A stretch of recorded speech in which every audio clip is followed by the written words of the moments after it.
Hello everyone, this is Deepak Ram and today I welcome you at my YouTube channel. And in today's video, I'm gonna talk about why we should learn English and some ways to improve our English. We know very well that it is modern era, एक modern era है और आजकल हमें English की बहुत ज़्यादा ज़रूरत है. अगर हम किसी भी जॉब के लिए जाते हैं या अगर हम किसी अच्छे स्कूल में भी हैं तो वहाँ पर भी अगर हमारी इंग्लिश बहुत अच्छी होती है तो उसका एक अलग ही इम्पैक्ट होता है. तो इसके लिए हमें इंग्लिश सीखना बहुत ज़रूरी हो गया है.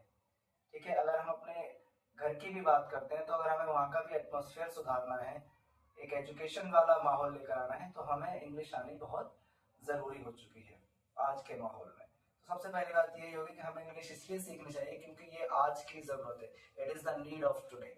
And if I talk about some ways to improve English, तो देयर आर सम वेज जिससे हम अपनी इंग्लिश को इम्प्रूव कर सकते हैं. और सबसे पहली बात उसके अंदर आती है स्टार्ट लिसनिंग केयरफुली. जब भी हम किसी लैंग्वेज को सीखते हैं तो सबसे पहली बात होती है उसके अंदर लिसनिंग. अगर आपका लिसनिंग बहुत अच्छा है, if you listen something carefully then you can improve that easily. सबसे पहली बात यह है कि हमें कोई भी चीज को अच्छे से सुनना है. अगर आप सुनेंगे नहीं तो किसी भी चीज का आंसर अच्छे से नहीं दे पाएंगे. दूसरी बात इसके बाद आती है लर्न डेली वोकैब्स. किसी भी लैंग्वेज की जो पिलर होती है वो होती है उसकी वोकैबुलरी, उसके वर्ड मीनिंग्स. जितना ज्यादा आपको वर्ड मीनिंग्स याद होंगे, एटलीस्ट 10 आप डेली वर्ड मीनिंग्स उठाएं और उन्हें याद करें. फिर उसके बाद उनको प्रैक्टिस में लेकर के आए. नंबर थ्री अगर हम बात करें तो start speaking without caring whether it is right और रॉन्ग.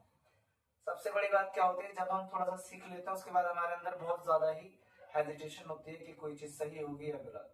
तो हमें सबसे पहले इसको रिमूव करना है कि हमें ये बिल्कुल नहीं सोचना जब भी हम कोई चीज लिखें, बोलें, पढ़ें. स्टार्टिंग में हमें एटलीस्ट ये सोचना है कि जो भी हम कर रहे हैं वो ठीक है.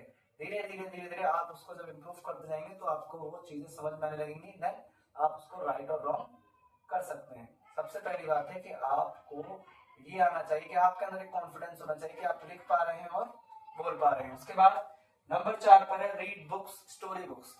कुछ ऐसी किताबें पढ़ें जो इंग्लिश के अंदर जिसमें इजी से वर्ड्स हो, अच्छी अच्छी कहानी हो, कॉमिक बुक्स हो, जिससे आपको थोड़ी सी नॉलेज भी मिल जाए और जिससे क्या हो आपकी इंग्लिश की जो डेली वोकैब्स हैं वो भी इम्प्रूव होती रहे. और सबसे लास्ट पे और जो सबसे अच्छा भी मुझे लगता है वो क्या है, आप मूवीज देखें, आप सीरियल्स देखें. यूट्यूब पर जो भी आप सीरियल्स, मूवीज जो भी देख रहे हैं वो सब आप सबटाइटल्स के साथ में देखें. इंग्लिश सबटाइटल के साथ जब आप देखेंगे उसे तो आपको अंडरस्टैंड होगा कि कैसे सेंटेंसेस बन रहे हैं, कैसे कैसे वर्ड्स उसमें यूज हो रहे हैं.